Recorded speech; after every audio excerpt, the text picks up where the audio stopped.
você achou o amor da sua vida. Os valores, os projetos, as preferências, tudo alinhadinho. Mas na hora do sexo, não funciona. Ou então, é o melhor sexo da sua vida, mas não tem caldo ali para uma relação saudável. E agora?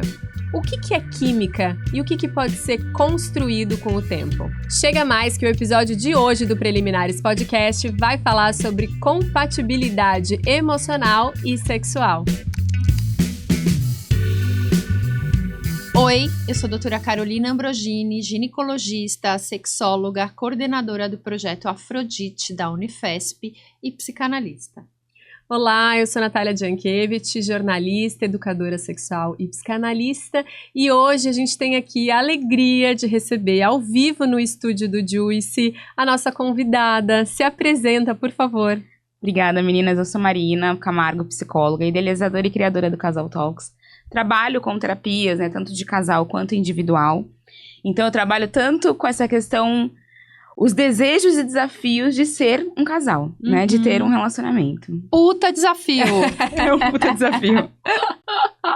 A gente idealiza tanto, uma relação tão cheia de química, sempre o tempo todo, mas a realidade nem sempre é essa, Vamos começar por aí nosso papo, Marina? Essa idealização que a gente tem da química, Você acredita que boas relações, elas surgem de uma química imediata, instantânea? Como você vê isso? Não, e até, vou trazer um desafio. Jeff Young, que é ele fez a abordagem da terapia do esquema, que está na terceira onda da TCC, da terapia cognitiva comportamental. Ele brinca, se você tem 10 de 10 num sexo, foge. É mesmo? Justamente porque a química que tá ali também tá te levando para padrões emocionais, talvez, que você reconheça há muitos anos e que foram muito desafiadoras para você. Padrões destrutivos. Padrões emocionais muito complexos. Então, o sexo é muito bom, mas a relação te leva para uma sensação de abandono tão grande que já é reconhecida desde a infância, mas esse sexo é fenomenal. E aí, o sexo serve ali como um salvador da relação. É uma das únicas coisas muito boas que tem nessa relação. Mas aí o sexo acaba. É uma armadilha, É uma armadilha, a armadilha da química amorosa, que chama. Exatamente isso. Porque uma hora passada aquele turbilhão da paixão, as coisas são como elas são, A realidade se instala. E é como tirar um véu, E é quando a gente entra numa relação, eu tô com a minha malinha, minha parceria tá com a malinha dela, só que essa malinha não vem totalmente organizada, que a gente só abre e coloca no armário, Ali tem causa, ali tem dor, ali tem um monte de coisa. Então, quando a gente fala sobre química sexual, muitas das vezes, quando você tem uma química muito, muito, muito intensa desde o início, e isso não é sempre, não é um... É raro, inclusive. É raro. Essa química tão forte, Exatamente. Quando isso acontece, eu até brinco com os meus pacientes e falo, vamos ter atenção aqui, quando a gente tá ali lidando com um paciente no individual que acabou de começar uma relação, Pra onde que tá te levando também além dessa química sexual? Até porque o sexo, ele não é só prazeroso, ele pode te levar pra vários lugares, Pode te levar ali pra uma solidão, pra muitas coisas. Então, quando a gente fala sobre química, a gente quer muito isso. Gente, desculpa, eu fiquei um pouco preocupada com o Nicolas Prats e a Sabrina Sato, porque diz que eles estão transando 50 vezes por dia. Você acha que eles não deveriam ter casado, Marina? Não sei como será isso a longo prazo, Qualquer coisa, entre em contato com ela. Nossa, mas foi ótimo, porque quando isso surgiu, também lá no Instagram a gente trabalhou muito isso, essa ideia, Sim. Era o começo, E isso já é um ponto de alerta. Será que realmente, toda essa intensidade sexual, primeiro que não vai manter. É extremamente difícil, gente, manter. E aí gera também uma frustração de que não conseguiu manter aquele encantamento, aquele tesão, aquela coisa inicial. E aí, pra onde foi? Cadê aquele casal transante? Cadê? Gente, eu me lembro de atender uma vez uma menina que devia ter uns 25 anos. Ela tava há 1 ano de relacionamento e ela tava frustrada porque agora ela só transava 4 vezes na semana. 4 vezes na semana? E daí, no início da relação, transava 2 vezes por dia, não sei o quê. E aí ela tava assim, e agora? Pra onde vai, Mas acho que vem muito a palavra com a qual você abriu aqui a nossa conversa, a idealização, pra mim, representa muito. Porque a gente tem essa ideia que acho que vem muito dos livros, das histórias, histórias, dos filmes, né? De um encontro que é mágico, em que o beijo já encaixa de primeira, o sexo já encaixa de primeira, e é muito interessante, né, que durante muito tempo os contos de fadas e tal, a história terminava feliz para sempre no casamento, né? Porque a gente sempre diz que se acompanhasse, né, os 10 anos depois do casamento, talvez o final não fosse tão feliz assim. O final de novela ou é a pessoa grávida ou a pessoa casando. Que ninguém fala depois, né? Exato. Ninguém fala sobre os boletos a pagarem juntos, os filhos a criarem juntos, todos os desafios que tem uma relação e que vai esbarrar na cama, né? Sim. Porque o sexo não começa na horizontal no final do dia, né? Ele vai começar no café da manhã, numa conversa gostosa no café da manhã.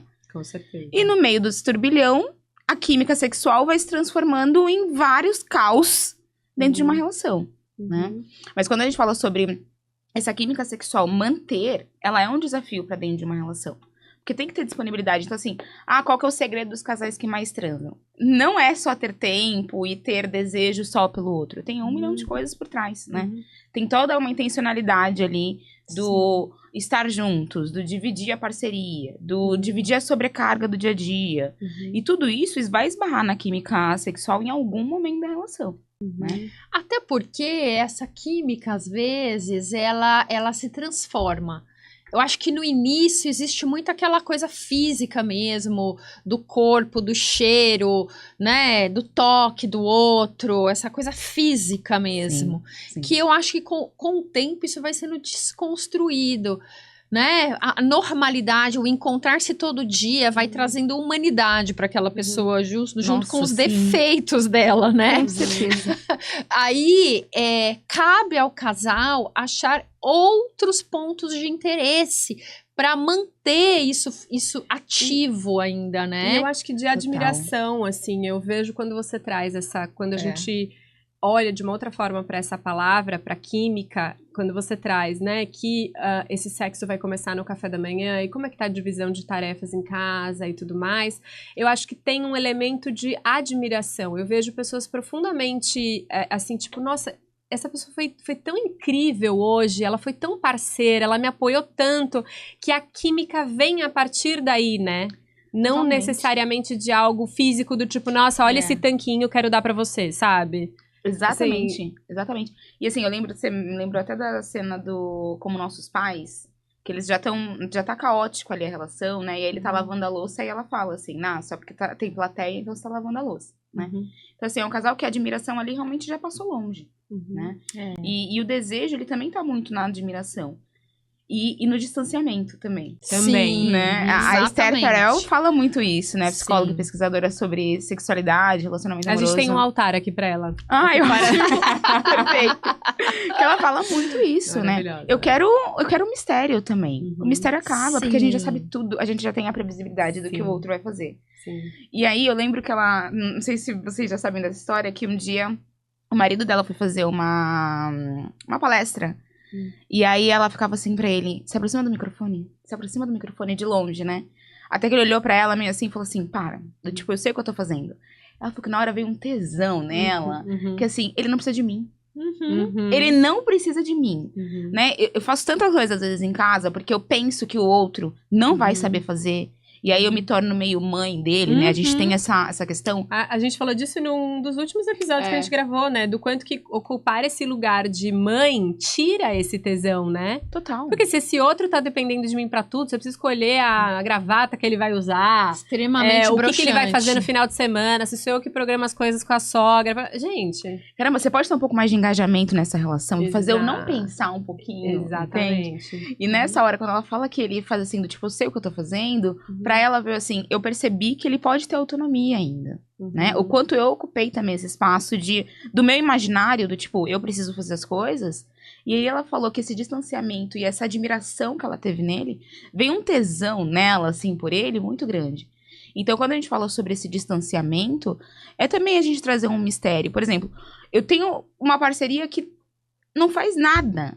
Ela não me traz uma novidade na vida, entende? Então, assim, como que eu vou também alimentar um desejo por essa pessoa que não me traz uma novidade? Que é sempre a mesma coisa. Que o sexo é sempre aquele arroz com feijão. Exatamente. E aí eu trago também um pouco da nossa autorresponsabilidade, né?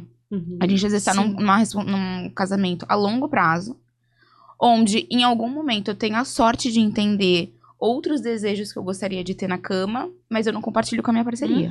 Cadê essa química também de parceria? De falar assim, olha, eu sei, eu era a Marina anos atrás que gostava disso, disso e disso. Mas a Marina de agora mudou. E ainda bem que mudou, né? E ainda bem que mudou, porque imagina você passar 30 anos fazendo a mesma coisa, seja lá o que for, sexo inclusive, né? Então, assim, que bom que a gente tem a oportunidade de mudar. E se reapresentar para nossa parceria e dizer, agora eu sou assim, eu gosto disso, eu gosto daquilo. Até porque essas mudanças é que trazem ali também uma novidade, um frescor, né? Exato. Se é sempre igual e eu sei o que esperar do outro, aquilo não me desperta desejo. Exatamente. Né? Sim, a gente já tem a tal previsibilidade, que é uma necessidade emocional de todo mundo, mas essa previsibilidade intensa acaba com o desejo. Porque o erotismo, ele tá justamente na imaginação. Sim. Né? Ele não tá na realidade. O não tá na segurança, na certeza, na garantia. Tá. Mas e também numa relação que a gente quer segurança. Exatamente. É o grande paradoxo, gente, né? é muito difícil, né? E quando a gente atende, né, os casais, claro que não são todos, mas a sua maioria, geralmente, o homem tá cobrando o sexo num relacionamento heterossexual, né? O homem tá ali cobrando o sexo, né? Cobrando o sexo. E eles entram num ciclo que a gente chama muito isso de... Um persegue, o outro evita. Um persegue, o outro evita. Muito, muito comum. E assim, o elefante branco tá na sala. Extremamente disfuncional. Totalmente. Até porque a perseguição vem com... Já do tipo, vamos transar, Cobrança, a mão ali. né? Exatamente. Não tem uma conversa muitas vezes, né? Esse casal não conversa sobre sexo. Não tem uma troca sobre isso. E quanto mais um persegue... mais se sente rejeitado, porque o outro mais vai evitar, porque quer fugir daquela situação, né? E entra numa coisa que, assim, é muito comum nas terapias, quando a gente entra no assunto de sexo, entrar numa questão de estrutura também do dia a dia, né? Não, mas você também não me ajuda. Eu também tenho um monte de coisa pra fazer em casa. Não, tudo bem, eu sei que você tem um monte de coisa pra fazer em casa, mas eu também quero transar. Então, assim, a gente tá falando sobre duas coisas diferentes, mas muito, muito intrínseca ali, né? Uma tá com uma mega sobrecarga, enquanto o outro tá olhando pro autodesejo. E, no final das contas, se a gente for olhar pra esse ciclo, um tá negligenciando o outro. Entende? Então, assim... Não tem um certo e um errado. Não tem. Né? Porque eu acho que quando eu percebo muito... Bem aquela analogia do jogo de tênis e do jogo de frescobol. Exatamente. Não é? Quando eles entram nesse ciclo, é jogo de tênis. É um querendo... derrubar o outro. Né? Sim. Que é aquela coisa assim, mas você não faz isso, mas você não faz aquilo. É um querendo vencer do outro. Exato. Né? É um querendo disputar com o outro quem faz mais ou quem faz menos. Sim. Né? Sim. Aí a gente, né, tenta construir o jogo de frescobol, que é não pode pegar, a bola não pode cair, né? Exato. Que é uma analogia que funciona muito bem para os casais entenderem que, puxa vida, é isso que se espera de uma parceria. Não deixar a peteca cair. Exato, né? Somos nós dois contra o problema, né? Eu acho essa frase muito bonita, mas na teoria, com um monte de emoção, eu sei que é muito desafiador, né? Nós dois contra o problema. Porque são vários problemas juntos que a gente tá ali desafiando juntos, mas somos nós dois. Agora, quando a gente olha pra... Você até comentou, né? Que ela falou assim, agora a gente faz sexo 4 vezes na semana. Antes a gente fazia sexo 2 vezes no dia. O que tem no emocional por trás dessa frase não é só a quantidade de sexo que eles estão fazendo, mas como eles estão se sentindo também, né? Sim. Que o outro não me deseja mais. Exatamente, esse que era o caso dela. Então ele não me deseja mais, né? Em menos de um ano de relação, ele já não me deseja mais. É a leitura, a interpretação que a gente faz, né? E o quanto também ela foi ensinada sobre sexo, né? Isso que a gente tem que trazer também pra dentro desse casal que tá buscando a química sexual. Sim. Né? Talvez ela também realmente tenha ensinado ou tido, né, várias vivências que eu só sou desejada se o outro me desejar sexualmente, né? Sim. Então eu tenho que realmente performar no sexo. E aí, se a gente for colocar 4 vezes na semana pensando numa relação de longo prazo, é até muito se for pra pensar. É difícil de manter. Muito difícil de manter. Agora, eu queria trazer uma outra coisa pra conversa, que é assim, a gente tá falando dos casais em que, por exemplo, há algum desentendimento, algum conflito, e por causa desse distanciamento e desse conflito, o sexo deixa de acontecer. Mas tem um outro perfil de casal, que é o casal que vira irmãos, né? Que eles viram irmãos, é a relação fraterna, né? Ou seja, tem uma compatibilidade emocional ali, no sentido de estruturar uma vida, uma família, etc., mas o sexo não acontece não porque há briga, mas porque não há iniciativa das duas partes, né? Ou então não há prazer ali no jogo. Ou o início nunca foi muito sexual. Sim, sim. Também. O início, igual aquilo que você colocou na abertura do programa. Ah, essa pessoa pensa que nem eu, essa Sim. pessoa vem do mesmo meio que eu, a gente tem os mesmos objetivos de vida, a gente quer construir uma família, etc, etc, etc. Só que a química sexual nunca foi o ponto forte desse casamento. E aí? E aí, quando a gente percebe isso, é o que a gente fala assim, eu mudei, agora eu desejo sexo. Mas eu nunca desejei antes, provavelmente. Só que assim, dentro na terapia de casal, muitas das vezes vem essa consciência. Como é? Mas a gente nunca foi. A gente tá cobrando um ao outro sobre o sexo, mas realmente a gente nunca foi esse casal que super transou. Mas aí o sexo chega como desejo. E muitas das vezes eu me estranho. Por que eu, então, agora eu tô desejando algo, um sexo que eu nunca tive? E a gente abre até algumas outras portas, né? Porque a insatisfação sexual pode te abrir outras portas dentro de uma relação, né? Até uma questão de infidelidade, enfim, você ir em busca de outras satisfações, né? Agora, esse casal que é fraternal e ele, em algum momento, ele quer sexo, não é que seja raro de acontecer, né? Mas eles nunca pararam pra falar sobre sexo. E quando vem como uma cobrança muito forte de algo que nunca teve, né? Ou até, o que você acha, Marina, que às vezes vem até de uma convenção social, de que estar casado igual a ter sexo X vezes por mês e etc. E nós não temos isso, mas vem às vezes como uma convenção. Deveríamos estar transando mais? Pode ser que desperte em alguém ali calma aí, por que minha amiga que falou isso, ou na televisão é aquilo e a gente não tem? Pode ser, sim. Mas é que eu tô aqui pensando, vou trazer então uma situação específica em que um casal muito novo, com menos de 40 anos, bem sucedido, saudável, que estavam juntos aí há menos de 2 anos, tem uma frequência sexual de uma vez a cada 3 meses. Tá? Então, assim, justamente essa ideia, assim, são casais, e a gente vê que cada vez mais as pessoas jovens estão transando menos, as pesquisas vão mostrar isso, né? Então, acho que assim, não é pontual, mas assim, o quanto que o sexo deixa de ser essa mínima prioridade na conexão do casal. Então, assim, pessoas muito voltadas para o desenvolvimento da própria carreira, sabe assim? Sim. Bastante disso, até com uma função ali de fazer sexo para daí engravidar e tudo mais, mas não nesse lugar de prazer, de diversão, de satisfação, de conexão, assim, né? Então, assim, num casal em que não é uma pessoa que tem dor, vaginismo, não é um cara que tem disfunção erétil, nada. Não tem nenhuma questão ali em que seria, de fato, um impeditivo físico, fisiológico, né? Mas que há esse vácuo em relação à sexualidade, né?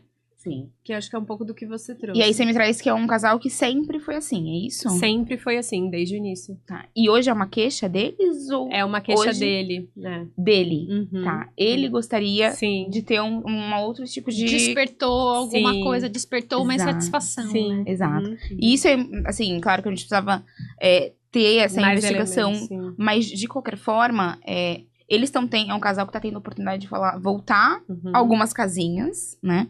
Porque foi o que você falou, em algum momento eles têm prazeres em outras áreas da vida deles, né? Eu sou bem-sucedido profissionalmente, eu encontro outros prazeres. Mas são prazeres, pelo jeito, bem individuais também, né? E quais prazeres em conjunto esse casal tem? Tem algum ali? É difícil, né? Assim, se não há é isso que você falou, independente do sexo, se não há um prazer, algo que se faça junto, que traga essa conexão e que, né, retroalimente ali essa relação, É difícil é como essa rodinha girar, difícil, gente. né? Mas é porque senão, se a gente não... Eu acho que se a gente perde esse elemento, e eu nem acho que esse elemento está exclusivamente no sexo, tá? Mas eu acho que senão vira... Como fala? Não é... Quando a gente é colega de... Roommates. Né? Colega de quarto, assim. A gente divide o mesmo teto, a gente se gosta, a gente tá aqui, mas a gente não tá exatamente enlaçado. E pode existir muita inibição emocional dentro dessa relação. Uhum. Né? Porque você falou, a gente encontrou aqui uma parceria que dá pra se sustentar no dia a dia. Mas, cadê aquela química? Que eles nunca encontraram ali. Né? E talvez demoraram anos pra falar sobre isso também. Sobre o desejo sexual, sobre o que eu quero também aqui dentro. Porque eu acho que falar sobre sexo é uma coisa muito complicada entre os casais. Muito. Falar abertamente sobre sexo, sobre preferências, sobre gostar ou não gostar, é muito complexo. E nós temos um episódio só sobre isso, viu? Sobre comunicação sexual. Que é a base, né? Nossa, com certeza. Porque e a comunicação não é só o falar sobre pro outro, né? Eu encarar que agora eu gosto disso. Será que agora eu gosto disso? Será que agora eu tô olhando pra esse ponto aqui, né? E como eu vou compartilhar com o outro? Não, muito bom isso, porque a gente tem uma comunicação interna, né? Com as nossas vozes. Muitas. Então, assim, eu tenho desejo de, sei lá, eu tenho desejo de ser amarrada no sexo. Será que vem uma outra voz dentro de mim dizendo assim, que coisa de vagabunda, né? Sim. Então, assim, começa nessa comunicação que eu tenho comigo mesma. Total. Vem já junto a nossa voz crítica internalizada ali, né? Ó, Marina, calma aí, né? Como assim? Ou eu gosto, sei que eu gosto, mas tenho medo do julgamento do meu parceiro. Tenho medo. Que é bem o caso do Baby Girl. O filme, né? Sim. Ela gosta de um sexo mais sadomaso, mas não tem coragem de falar disso com o parceiro. Que é um parceiro muito bacana, instigante, bonito, simplesmente Antônio Bandeiras, né? Sim. Mas que não existe essa liberdade de falar sobre uma preferência sexual, medo do julgamento. E aí a gente pensa até nos casais que têm muita química sexual. Eles falam. Muitas das vezes. Entende? Só que ir fora da cama. Enfrentar todas as outras emoções. Você ali. sabe que eu fiquei aqui pensando também, né? O quanto que muitas vezes nesse sexo com muita química... às vezes, assim, você percebe que a outra pessoa não tem nada a ver com você. Então, para você tampar essa incompatibilidade, né, de uma conversa, você faz sexo, porque aí são os corpos falando, né? Total. São os corpos falando. Eu não preciso olhar e falar assim, meu Deus, essa pessoa tem um posicionamento político radicalmente diferente do meu, né? Assim, essa pessoa é extremamente machista e eu não sou. Essa pessoa, sei lá, enfim, tem qualquer tipo de religião. Então, assim... Isso não se sustenta, né, a longo prazo. Sim, não vai... Eu tive uma história pessoal, assim, de um namorado assim, com uma química extrema, assim. Era um negócio maluco. Mas teve uma hora que ele precisou sair, porque não dava. Não é que nem tinha compatibilidade, mas aquilo assustou tanto. Sim. Porque assusta. Mas é uma química extrema, ela pode trazer muito caos pra uma relação, né? Aí, claro que eu quase morri de dor de cotovelo, né? Mas sobrevivi, estamos aqui. Imagina. Né? Porque mas é porque quando tem um muita corte emoção, na né? intensidade, você tem tá vivendo uma intensidade. Eu acho que assim, uma coisa é você tem uma relação que já tá agonizando e ela finaliza. É claro que tem, né? A dor do término e tudo mais, mas você viu o que não deu certo. Eu acho que quando você tá no auge de um apaixonamento, de uma química, e você tem um corte, é um tombo muito grande, assim. Muito. Porque você ainda tá na idealização, você ainda não passou pela realidade. Então você tem o luto da idealização. Total. A ilusão também, né? Ilusão e idealização são os dois pontos principais no começo de uma relação. E quando a gente, é o que a gente fala, às vezes a gente tá olhando o céu e aí vê ali, sei lá, uma vaca, né? A gente até brinca na terapia. Vê uma vaca em forma de nuvem, né? Mas vaca voa? Não, aquilo é nuvem. Não é vaca. Então, quando a gente tá no começo da relação, tem muita ilusão e idealização. Passar por esse processo é onde que realmente é muito doloroso. Quando você percebe que foi só uma idealização, só uma ilusão. Né? Não, e aí eu fico pensando aqui, né, do quanto que às vezes a gente se força, né, nesse caso que eu trouxe agora, né, de quando tem muita química, quantas pessoas eu já ouvi, mulheres principalmente, falando, assim, que, sabe, de forçar uma relação ali que não existia, porque, putz, foi o melhor sexo da minha vida, né? E querer que aquela pessoa se transforme, muitas vezes um outro, que é um homem, que, assim, claramente não está interessado numa relação, Sim. né? Sim. Claramente está se relacionando com várias, mas é isso que eu queria que a gente pudesse colocar na mesa, assim, química sexual dá pra construir? Química emocional dá pra construir? Então, a química sexual, a longo prazo, ela é muito difícil, assim, de ser construída. Uhum. E não é impossível, mas vai precisar de muita energia dos dois. Porque a gente tá falando sobre vários tabus, entende? Realmente desse casal sentar, olha, a gente precisa melhorar o nosso sexo. Só que os casais vão pra quantidade e não pra qualidade. Sim. Muitas das vezes eles estão ali batendo na tecla do...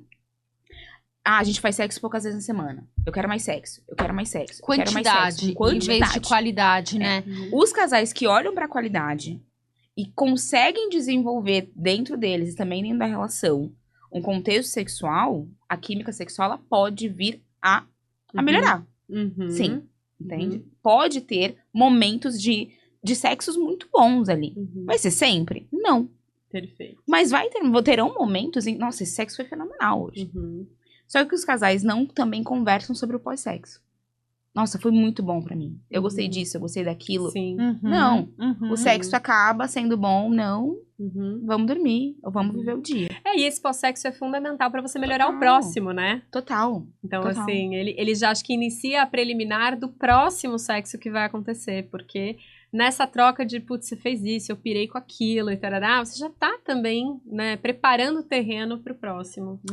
E a química emocional também, quando a gente fala sobre a química emocional, a construção dela, porque não é sempre, tá? Mas numa relação onde o sexo é muito intenso, mas o resto é caótico, não é sempre.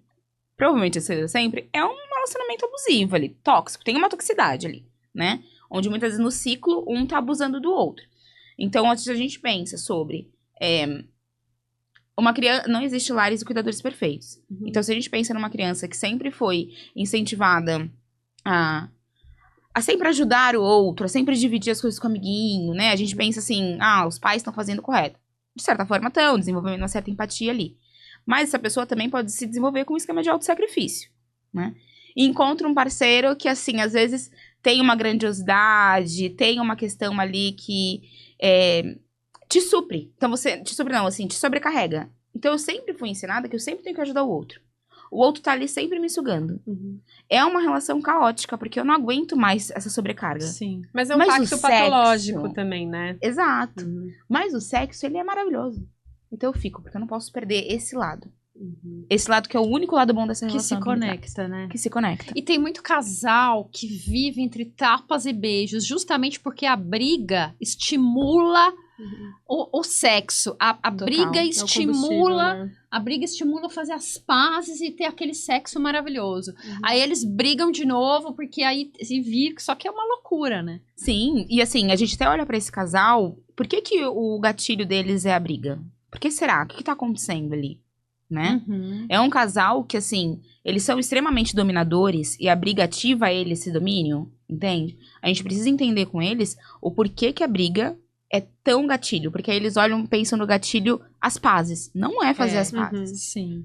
É a briga. Pra onde essa briga levou vocês? O que fez vocês sentirem a ponto das pazes ter tesão, né? Então, no ciclo dessa discussão, a gente precisa muito investigar com esse casal o que eles sentiram, pra onde que eles foram. Que alguma emoção ali pode ter dado prazer pra eles o suficiente com a ideia do vamos fazer as pazes. Não. O gatilho foi a briga, não foi as pazes. E isso é um perigo. Porque aí eu tenho mais briga. Porque eu encontro prazer na briga. Sim. E não nas pazes. Exatamente. E quando a gente vai pensar, né, de tesão mesmo, dessa libido, ela tem um teor muito agressivo mesmo, né? Que eu acho que se aproxima aí do que a gente tá falando. Então, quando você tá com muito tesão, você tem mesmo um ímpeto de satisfazer esse uma movimento. agressividade. É uma agressividade, E assim, acho importante a gente dizer que a agressividade nem sempre é negativa. A agressividade pode ser uma força motor, pode ser uma força criativa, né? Em todos os aspectos. É que a gente vai lá e rotula que é feio, é violência. E acho até que, para nossa sexualidade, a gente simplesmente rotular, castrar e censurar qualquer tipo de agressividade pode ser ruim mesmo, né? Porque às vezes é o que tá ali, é o que nosso corpo precisa, tá manifestando, enfim. Ninguém que tá falando de sair dando porrada, não é isso. Mas é de reconhecer esse desejo de... Assim, sabe quando você sente muito tesão e você fala, não, eu vou pra cima do outro, eu vou conquistar, eu vou desejar, eu vou sentar na cara dessa pessoa, seja lá o que isso for. faz parte. Faz parte, né? É uma energia... Essa energia vital, assim, do sexo, né? A grande questão é que isso geralmente vem ou no início da relação ou quando a gente tá perdendo o outro. O medo de perder. Porque tá vindo um distanciamento. No começo já tem um distanciamento por si só e no outro tá vindo o distanciamento, né? Mas na proximidade é raro a gente ver um casal que investe nisso, assim, né? Eu vou sentar em você agora. É muito difícil. É difícil. Não, vamos dormir amanhã. Vamos dormir aqui de conchinha. Amanhã a gente pensa nisso, amanhã a gente transa. E também porque tem muitas vezes a gente desenvolve uma vergonha, né? A nossa emoção autocentrada. Tipo, às vezes eu tô com muito desejo, mas eu não vou. Por que será? O que tá acontecendo ali? A gente precisa ver isso. Você diz o que bloqueia a iniciativa, né? Nossa, isso é muito comum entre as mulheres, né? Muito. As mulheres quererem, mas não saberem como manifestar, como chegar nessa parceria, né? E sendo que o outro até às vezes... Tá receptivo. Fala, olha, quando você quiser, me chama, eu tô aqui, né? E eu acho que faz parte também a gente entender que a gente não vai ter satisfação completa num relacionamento amoroso. Não existe. 100% compatível emocionalmente, 100% compatível sexual, 100% compatível não financeiramente, existe. religiosamente, politicamente, filosoficamente, né? Se assim, isso a gente existisse, quer todo se isso pacote. existisse, a gente estaria no tédio. Tenho certeza. Verdade, Não dá, gente, pra ter tudo. Entende? Mas eu gosto dessa ideia, né? A gente fala aqui muito de psicanálise, né? Do quanto que... Quando a gente passa a olhar a falta, né? Aquilo que a gente sente falta, não como algo, sei lá, que paralisa, mas que, ao contrário, né? O que eu vou buscar, que movimenta, o que eu vou buscar para tentar suprir essa falta, sabendo que ela nunca será 100% preenchida, Eu acho que as pessoas depositam demais expectativas num relacionamento amoroso, né? Como se aquilo fosse suprir todas as suas vontades. Né? Pra isso tem também um monte de amigas diferentes. Você não tem um monte de amigas diferentes? Sim. Com aquela amiga você faz determinada... Você vai no teatro, com a outra você vai fazer compra, com a outra você só fala besteira, com a outra você desabafa. Não é nunca uma pessoa só. São o que várias. a Esther Perel fala, né? Que hoje a gente espera de uma pessoa que antes uma aldeia inteira dava pra gente. Verdade. Né? Então, assim, é injusto com a outra pessoa, assim como é injusto com a gente, porque eu não quero ser obrigada a dar tudo para o outro, né? Assim, ser tudo para o outro. Acho que essa é uma cobrança desumana, até. Sim. Né? Muito pesada. Sim. Marina, vamos te convidar para um quadro que se chama Penetra, para ir mais fundo no assunto, em que a gente traz dicas culturais relacionadas ao tema do nosso episódio. Então, quem que começa? Marina, nossa convidada? Durante a nossa conversa, eu pensei até em trazer um exercício para os casais, que eu acho que isso é interessante, eu acho que pode ser. Eu não sei se já foi abordado, que o exercício dos 6 segundos, que é do John Gottman, não sei se vocês conhecem, né? Muitas vezes, a gente para de tocar o outro, né? O toque, realmente, ele some no decorrer do tempo. E o toque vem até com uma questão assim... Putz, tá me tocando, eu vou querer sexo, eu vou fugir daqui, né? Então, pra trazer pra esses casais um pouco mais de toque... São 6 segundos por dia de qualquer toque. Não vai te levar pro sexo. Então, tá indo embora? Vai dar um abraço de 6 segundos no dia. Vai dar um beijo. Vai fazer um carinho. São só 6 segundos por dia pra ter aquele momento do toque. Isso ajuda muito numa questão até de resgate ali. De uma conexão, né? De um contato. O outro existe. ainda. Eu tenho que ir embora correndo, mas eu vou voltar e Deixa eu 6 sentir segundos. Deixa eu sentir o cheiro dele. Ele existe e está aqui. Ele existe e está aqui. Existe e está aqui, né? Trazer presença. Eu acho tão importante, eu acho tão difícil hoje a gente trazer presença de qualidade em todas as relações. Sim. Nas relações amorosas, nas relações, assim, com o filho, com a família, com os amigos, porque a gente tá o tempo todo escapando para as telas, né? Escapando para multitarefas e assim, eu acho que essa presença, essa consciência é muito importante. Adorei a sua dica. Concordo. Acho que muitas vezes os casais vão se encontrar, né, ali naquela bitoquinha no final do dia de boa noite, mal encosta os lábios, né? E se tiver essa bitoquinha, Se tiver a bitoquinha, exatamente. Bom, eu vou indicar, eu fiquei pensando aqui, naquele filme chama-se Sexo Sem Compromisso, do Ashton Kutcher e da, acho que é Natalie Portman. Ai, ótimo. Por que eu pensei nele, né? Porque assim, olha que complexa essa química. Porque são 2 amigos há muitos anos, então assim, eles têm muita afinidade. São amigos, acho que no filme há 10, 15 anos. Se conhecem muito bem, já têm um afeto desenvolvido. Quando eles passam a transar sem compromisso, o sexo é incrível, maravilhoso e ainda assim não é o suficiente, né? Então, sempre existe algo que nos escapa, que a gente não tem uma dimensão ali nesse encontro com o outro, que eu não vou dar conta, não adianta que eu conheço você há tantos anos, que a gente tem ali uma série de compatibilidades, inclusive no sexo, mas ainda falta. E aí eu acho que vem muito disso, né, das nossas idealizações, das expectativas que são colocadas em cada tipo de relação. E me veio muito essa pergunta, assim, que eu acho que não tem resposta mesmo. Você, não tem, Carol? Não tem. Eu vou falar de Histórias de um Casamento, que tá na Netflix, Bárbaro. que é, nossa, maravilhoso. E eles são um casal tão fofinhos, né? Esse é o da Scarlett Johansson. Scarlett Johansson, exatamente. Nossa, tem uma cena de uma briga deles ali numa sala, que é uma cena tão verdadeira, né? É muito bom esse filme. Que eu acho que ele até fala, né, assim, por que você não sorria comigo antes? Era essa parte? Eu não lembro. Que ele fala o quê? Por que você não sorria comigo antes? Era alguma Que questão... Não lembro. Nossa, mas ele faz uma pergunta pra ela também impactante. Agora eu não vou lembrar também. É muito mas bom. Eles se ativavam muito ali, Resumindo, dá trabalho. Dá trabalho. Dá trabalho. Se não quer trabalho, não se relaciona. Exatamente. Eu diria que, assim, talvez uns 10% seja o que as pessoas chamam, na minha percepção, o que as pessoas chamam de química, que é esse algo que você não consegue explicar direito. Eu me sinto atraído por essa pessoa e eu não sei explicar por quê. Mas eu acho que o resto, a longo prazo, é trabalho, é esforço, é investimento de tempo, de energia. Eu não acho que seja mágico, eu não acho que é uma fórmula que, como a gente vê nos laboratórios químicos, né, que junta uma coisa, explodiu. Não, é realmente uma coisa a conta-gotas, assim, sabe? Sim. E não é linear, né? Tem E períodos em que vai ter mais Exatamente. sexo, tem períodos que não. Tem períodos que a gente Exatamente. vai ter outras conexões, tem períodos que não. De Nada maior ou linear. menor química, né? De Numa maior ou menor. área ou em outra. E Com acho que é certeza. assim que é a vida, de maneira geral, né? Na carreira, na relação com os Com filhos, tudo. com tudo. Não é linear. Não, pelo contrário. E eu Às acho vezes que... é uma montanha-russa, porque a vida, ela vem com tudo em cima da gente, né? Exatamente. Essa emoção. Marina, adoramos. Obrigada, Muito menina. obrigada. Vamos te chamar outras vezes. Vamos ter mais Conta pro conversas. pessoal como que eles podem entrar em contato com você e com as suas redes. Ó, o meu Instagram é Casal Talks, tá? TALKS. Lá é realmente um espaço onde eu tento trazer informações sobre relacionamento pra que a gente consiga um dia se relacionar melhor, porque sempre a gente vai estar ali na nossa luta e nas nossas faltas, e nas nossas, né, nossas faltas e excessos, porque não tem jeito, a vida ela é dessa forma.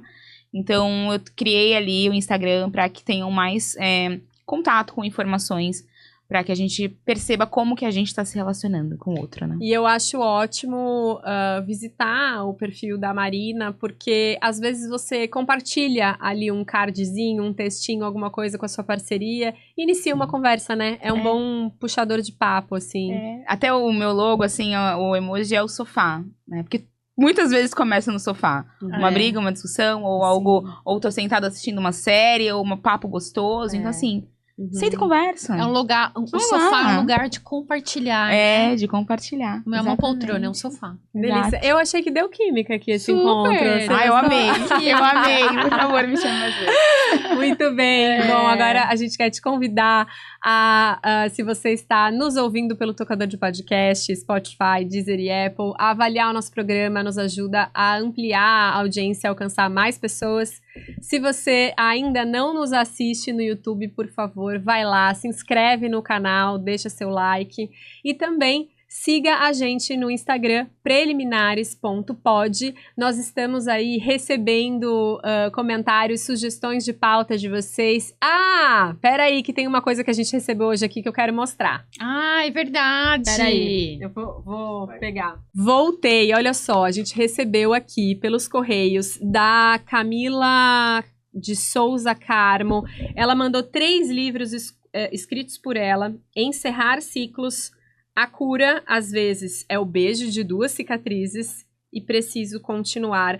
A Camila mandou uma mensagem pra gente dizendo que descobriu o podcast, que é uma ouvinte, assim, e quis enviar o trabalho dela aí como gratidão, e a gente ficou super feliz. Então, se vocês quiserem também, enfim, entrar em contato com a gente, entra lá no preliminares.pod que a gente conversa, manda seus relatos também e dúvidas por áudio. Quem sabe vira um próximo episódio. Muito obrigada e até a próxima!